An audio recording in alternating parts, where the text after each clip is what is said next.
All right, so good afternoon. I came to do a live episode of On the Fence with Business to talk about homelessness. I know I usually stick around like business topics and have a special guest, but I wanted to talk about homelessness because, there's been this stigma now that if you get back to the homeless, you got to film it and all this kind of stuff. And I just think like that's like could be invasive, like because since when you give back or do something community based or community oriented, we film it. Like I get it, people take pictures for their websites and stuff like that, but to take pictures of people's dismay, I don't agree with. And furthermore, like, are you asking people, can you actually film them or take a picture? Like, they not signing a consent form. You out there, hey, we gave back to the homeless and things like that. And I'm sure no matter what city or country you are in, they have homeless people or homeless individuals and things like that, homeless vets. But this conversation came about because I'm scrolling down social media and I seen somebody talking about like, a party that somebody threw and they was like they could have gave that to the homeless. Now, furthermore, they could have fed the homeless. And I think the notion is that, the go-to thing when people think about feeding the homeless, giving back to the homeless is to feed them. And then had the nerve to get upset if they don't like the food that they're giving them. I think that as a human element, you still had a choice to decide what you want. Like if you don't eat pork, then you don't eat pork. Or if I'm vegan, if that's my diet, it's almost like you're telling me I don't have the choice to be health conscious if I'm homeless just because you think that people eat out the trash. Like there are various types of homeless people. Some may not be homeless. They may have a home that they just come down there to panhandle. Actually, some may, be a working homeless, meaning like they got a job and things like that, but just can't afford to make ends meet. And to think about it, if you don't have your own place and you couch hopping, you homeless too. So, I think at times people should probably poll the homeless individuals and ask them exactly what they want. Like, we give people care packages and different things. And if I don't have a home, where I'm putting all this stuff, like you're giving, now that's another worry for me to try to carry all these things around that I'm being given, whether they are toiletries and things like that. And that's how people try to have their shopping carts or, tons of bags, because if you do end up homeless, I think anybody could end up 1 second away from being homeless just because you have support to go stay at somebody's house and somebody's couch. At some point, you're still homeless. So, if you had, think of this. If you had a whole house full of belongings and you only get to choose about 10 things, no, you're probably not taking all your clothes. You're probably not taking your couches and everything, all your prized possessions that you want to show off to your friends or anybody that visits your house. So you got to choose a certain amount of things that you can actually take or are willing to carry around with you on your journey. So you must consider that. People get angry. Oh, they just ungrateful, but you don't know the person's story. What if somebody was being domestically abused and they had to get away and the only option they had was to pack up, figure it out as they go along? And people always throw this option of shelters at people. Shelters are an option, but they tend to be unsafe. Women get raped in shelters. People get beat on, assaulted. They may be unsanitary. Like, who wanted to be in the shelter during COVID? And you don't know if they testing people, if people are wearing masks, are they cleaning them? And there's a space, there are various types of shelter. So is the shelter a space where you can get it for a certain amount of time? Is it a nightly thing, like you can't stay for a week? It may be, hey, everybody that's staying for the night got to go, and the line starts back up. An example of that was inside the Pursuit of Happiness. Pursuit of Happiness he had to go to a shelter eventually. So in the scene, he had to go there and line up every day and be there by a certain time, because there's a time that you have to check in in order to get in. So not only getting in the line and fighting with people to get there, but making sure that if you are there with children, that you have enough space for your kids. And then you want to make sure that you protect your children. So now you may be sleep deprived. Where are you getting food from? So let's just be a little more considerate about their feelings. Considerate about sharing pictures of them. Like, I may not want to be on your website or, on your page. And then not only that, I'm being picked apart by the people that you show the video to, or, people talking about what you're wearing and things like that. And they never ask your story. And then about just feeding them, ask them what they really want. What my story is. Now, you can do me one better by maybe sharing my story and finding out how I became homeless and help me get donations that way to be able to improve my situation or living situation, or, maybe it's a thing of a job. People are, like I said, homeless for various reasons, a mental health break. I'm sure we all are a second away from a, nervous breakdown or a mental health break. Depending on the circumstance. Everybody's going through something. Now, it may not be as worse as the next person, but everybody's either living through a trauma or working through it or not working through it, and probably should be. But let's just be more considerate about, like, who you filming, who you taking pictures of.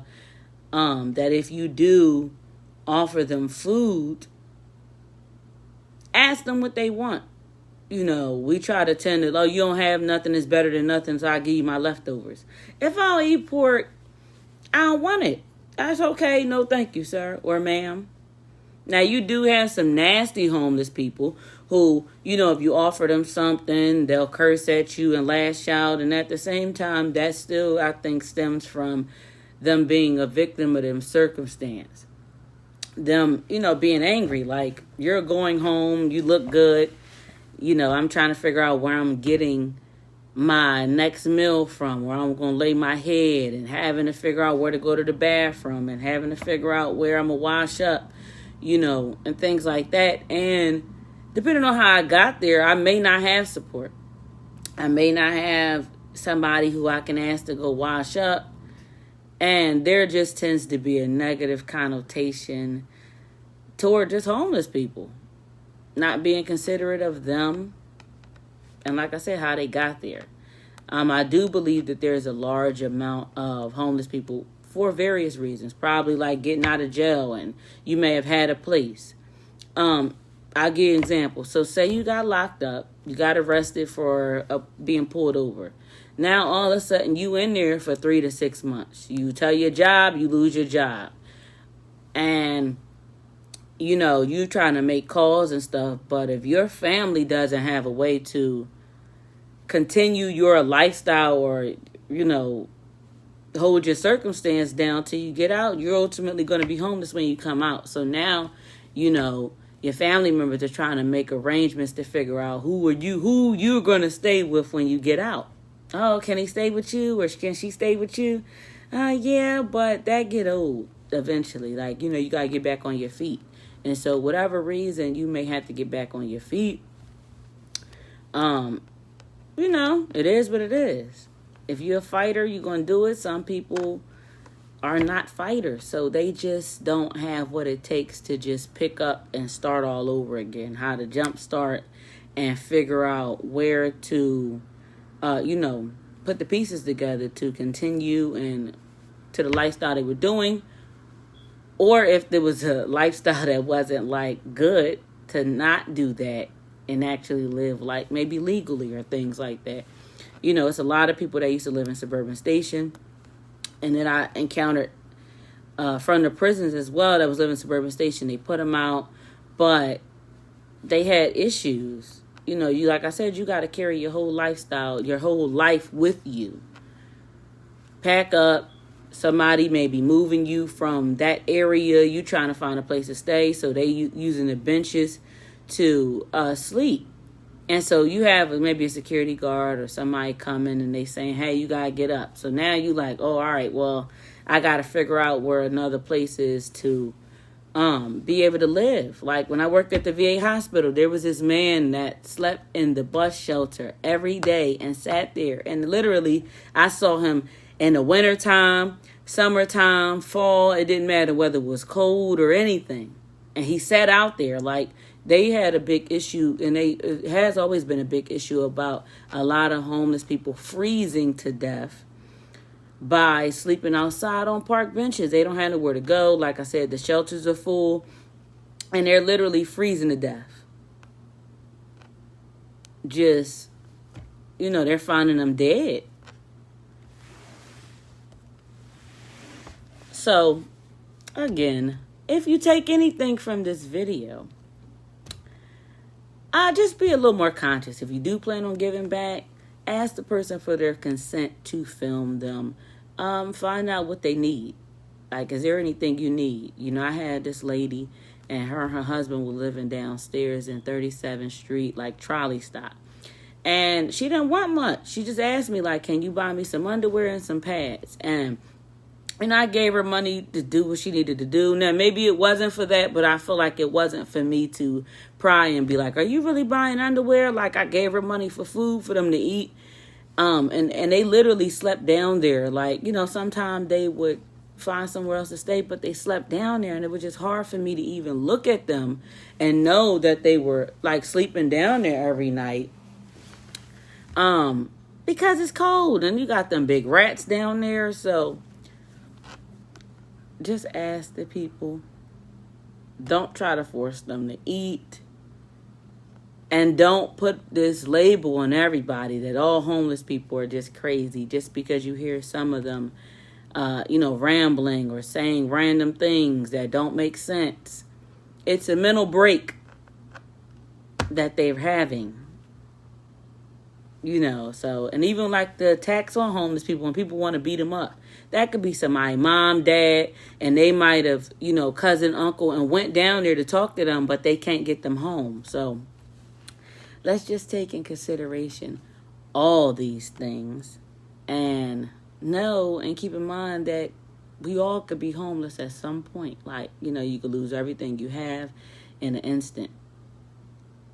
So thank you for tuning in to this quick episode of On the Fence with Business. Make sure you tune in next week to all the other new up and coming episodes that I'll be releasing. If you have not checked out On the Fence with Business, make sure you do. I have 3 great episodes with 3 powerful special guests that are entrepreneurs. They're doing big things in the city. They are being transparent. They're sharing their stories of resiliency.